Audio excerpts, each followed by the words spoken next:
Wigan Modder here with a send-in service proof video for Tyler P. Tyler, this is the console that you sent in for RGH service. It is a Corona V1, so it is V2, I guess. It's a 4 gig.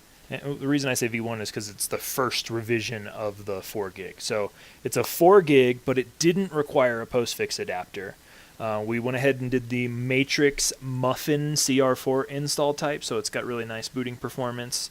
And we've loaded everything up on your USB that you included here. So to get right to it, we'll start a boot. You will notice kind of a high-pitched ringing noise sort of thing happen. That comes out of the fan during the glitch process. It's totally normal. If you count the number of times that happens, which it was just 2, that tells you how many glitch cycles before the console actually started. So that was a 2-pulse or 2-glitch boot that particular time.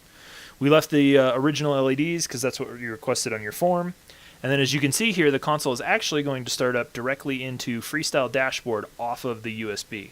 The nice thing about sending a USB along with your console is that I can set it up with all of the software on the USB. So if you want to not be in modded dashboard kind of mode, all you got to do is power the thing off, remove the USB, and reboot.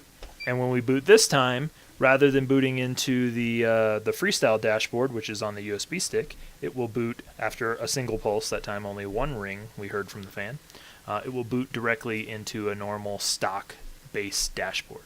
I mean, you can definitely navigate around without that, but I find that personally as a kind of neat little thing. You just plug and unplug your USB there. So anyway, thank you very much for your business. We'll go ahead and get this thing packed up and head it back out your way as soon as the post-payment is complete. Thank you.